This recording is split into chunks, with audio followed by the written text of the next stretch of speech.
back to my channel. I hope you guys are all doing wonderful. I'm sitting here with one of my favorite people ever, Dustin Dailey. I'm sure you guys all know him. They don't, girl. Nobody knows me anymore. My channel is I'm sure more people know you than know me. You're okay. Barely. Hanging on by a thread. Yeah. Help me. Yeah. Push my views, YouTube. This is what people... She has really low standards. That's why she has me on here. Right. So, just so y'all know. Hey, but I'm like a little peon compared to you. I'm a little peon. Well, yeah. These days. We're both little peons. Yeah, nobody takes me seriously anymore for shit. Same. Okay, so anyway, for this video, if you're new here, I am a psychic medium and all my booking information is down below. If you like this kind of content, please make sure you subscribe and put your notifications on, all that kind of YouTube-y stuff. She needs the engagement. I do. You guys need do that for her, please. Help me. Please do that for her. Please help me. Help me. I'm a mess. More, please, sir. More. Please, may I have some more? Can we have some more likes? Yeah, can we have some more views? Would you please like this video, Small subscribers, please. Oh my God, we're going to get dragged for our little we probably are. British accent because that was just terrible. I'm trying. That's all you can do is try. Hi, I'm trying. Anyway. Okay, anyway, for this video, as you know, me being a psychic medium, I deal with shit that's dark all the time. Good, bad, ugly, very, very, very bad, very dark. And I'm not the only person that deals with these experiences. I do private readings for people all the time. And when I do, I have so many people ask me and tell me about like very dark experiences that they've had. I had people tell me about good experiences they had. So I wanted to ask you yours. Okay. And see what kind of dark experience you had. I think maybe we've had a video like this on your channel ages ago, but I'll rehash it and let you know. Okay, so you know where I grew up. I grew up in the BFE. There's nothing fucking... I know we talked about your sister. Not to interrupt you, but like I know we talked about your sister, but I don't think we talked about dark things. I don't know. But okay, so let me set the scene for you. When I was a teenager, I hung out with my cousins a lot. My cousins were very mean. I told you they would like make... they would do like seances and they would like flip the breakers and scare the shit out of all the kids, right? Well, my cousin... he loved renting these really big old houses. And he had this really big house that was historical and was in a town called Kings Mountain. Very steep with like history with like the war and stuff because it's close to where the battleground is. What war? Like Civil War? Yes, the Civil War. Ooh. So it wasn't, I grew up not far from there, but I was always at their house. And he rented this really big house. It was 1, 2, 3... it was like 5 or 6 bedrooms. It was a very, very large house. Pretty large. Okay. It was very old. It was like the Victorian style house with like the stained glass, all that different stuff. It was a very large house. Okay. But when he moved in this house, it had, that's weird. That's odd. I don't think it's doing it on the camera. I don't know why it's doing that. Ooh. There we go. You can just edit that out. Sorry, our lights began to flicker. But anyway, happens. When he moved in this house, there was a humongous fireplace, and it had a picture of Napoleon Bonaparte. Do you know who Napoleon? Yeah, Napoleon Bonaparte. Yeah. It was Napoleon Bonaparte, and the picture always creeped me out. Well, that house was very old. I think it was probably like at least 120 years old. It was a very well kept house. It was a very nice big old house. Oh, I would love to see that. I'll get to that. Anyway, okay, so this house was set up very weird. There was rooms everywhere, but there was this back bathroom that always gave me a very bad vibe. Like I would go in there and shower. It's one of those bathrooms where it's like narrow, but it's very long. Okay. And it always felt like there was somebody... That kind of feels creepy anyway. Yeah, no, it always felt like there was somebody watching us. But that house was very, very old. And he had this lady, he always, he was a catch-all for everyone. He would never let nobody be homeless or whatever. And he made friends with a lot of people. So he had this lady named Bonnie that, she said she was a psychic, and you know how I'll scoff off anybody that says they're a psychic. I have to see shit to believe it. Well, Bonnie always said there was things in that house, and I believed her because the house was very scary. Right. I shit you not. One night, there was another house. It wasn't just like his house, but it was another old historical house. It was it was the neighbor's house, but it was maybe 50 feet over that way. Okay. That was the space in between the houses. It wasn't a very big space, but it was a space. Decent amount, yeah. But nobody lived in that house. And it looked like one of the houses that do you remember, Are You Afraid of the Dark? Yes, I used to love that. Do you remember that episode where the girl climbs into the playhouse and it's at the top of that 3-story house that was the It neighbors? looks like a little I want to call it a watchtower, but yes, that. Well, kind of, it looked like that. Well, I swear to God, like you could see, like it would look like people were looking in it. We would see like shit in that house. And we would see shit standing outside the house. Like one night we stood there and we watched, and it looked like a person was standing there, but it was a shadow.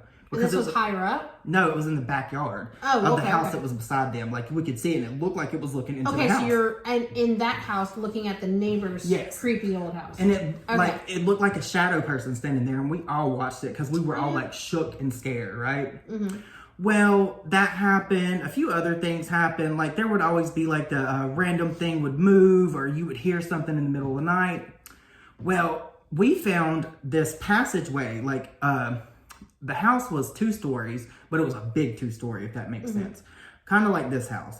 Well, there was we found like a board that pulls off the wall, and there was like a room or whatever. Well, we went in there and we found all kinds of things. Ooh. We found the person that built that house. That's what they're attracted to.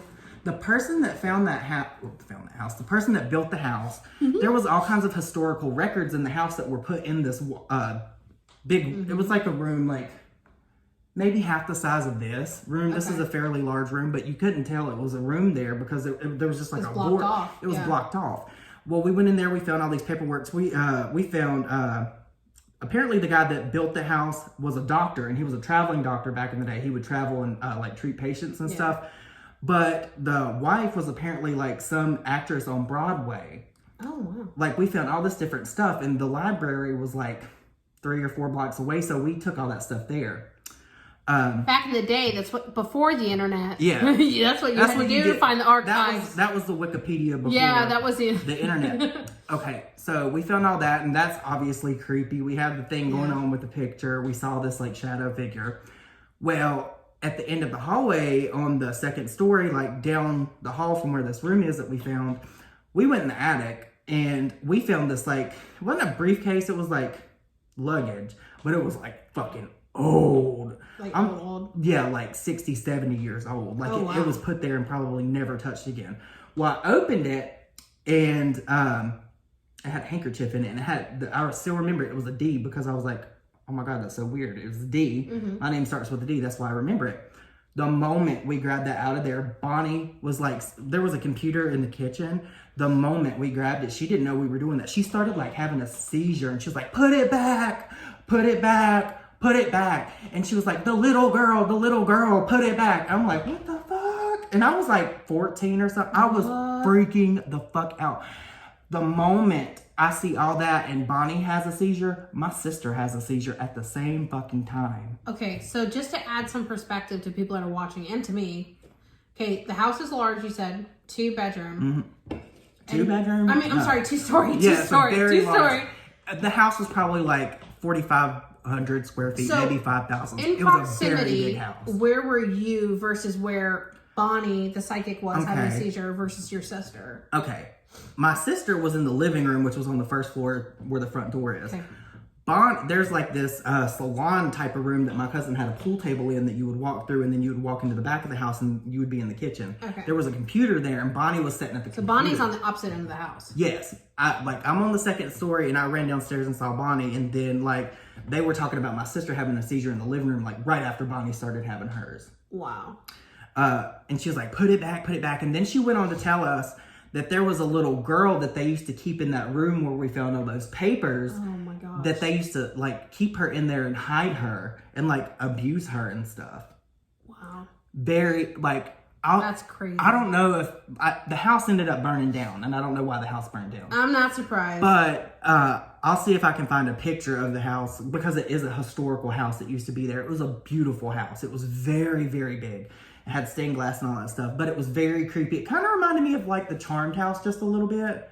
I love that very house. Ominous feeling. I never felt safe there. It always felt like something was watching me. It, yeah. And after that experience with Bonnie doing that shit, it wasn't my tea. So what happened? Did you guys end up just putting it back and just like shoving it there and like not touching it anymore? Yeah, we put it back. We never touched it anymore. And it's been so long. I don't remember if anything else happened after that. That just sticks out to me because that was like, how weird is that we find this shit and then we find this handkerchief and Bonnie's like seizing, saying put it back, and then my sister, who is not even like spiritually inclined or anything, has a seizure too. Well, honestly, like, from what I know, especially, like, spirits that are, like, how do you say the word malevolent, or, right? Malevolent's bad, spirit? benevolent's good. Yeah, malevolent spirits, like, they have more control over your body than you would actually think. They have more manipulation, more tactic. I would not be surprised at all if they could induce a seizure, especially if they were strong enough. Girl, it was scary. And I swear that picture that was on that fucking fireplace of Napoleon Bonaparte, the eyes would follow you. I'm not surprised. I promise you. Yeah. Like, there's my cousin's bedroom was like the size of this room, and this is a library. So it's a fairly large room. Yeah, it's a good size room, yeah. Imagine, like, I always slept in the floor because they would never let us sleep in the bed because all the bedrooms were full. So if we stayed with my cousin, we had to make a pallet in the floor. And he would tell us all these scary stories. The creepiness that was this house, I can't even begin to tell you. It's just the vibe that was there. Very. I don't think I've ever been in a house where I felt like I've been watched like that. Especially in that back bathroom. I don't know why. I can still picture it in my mind, and I still get look, I got goosebumps thinking about it. I He actually does. You can't tell, but he really does. I have goosebumps thinking about it. You know what floors really creep me out in bathrooms? Checker floors. Yeah, it does look like very serial killer. Yeah, that really kind of like I'm gonna kidnap you and all that shit. That put you in my stalker shit. Yeah. No, but that house was one of the creepiest things that I've ever experienced. And then, not a long story, but my friend Tara and my friend Amanda, we had a seance when I was like 16 or 17.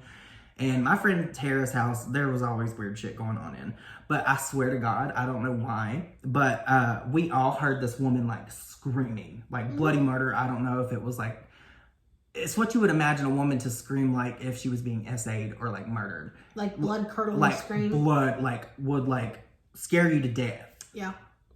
That's the only experience where I've ever heard anything like that, but that really freaked me out. Oh, stuff like that, will shake people to their core. That scared the shit out of me. Big time. Like, we were all sitting there doing that, and my friend Amanda just started crying. She's like, do y'all hear that? Am I crazy? I'm like, no, bitch, I hear that. We all heard it. I hear it. We heard We heard it. I've always had, shit with the paranormal happen.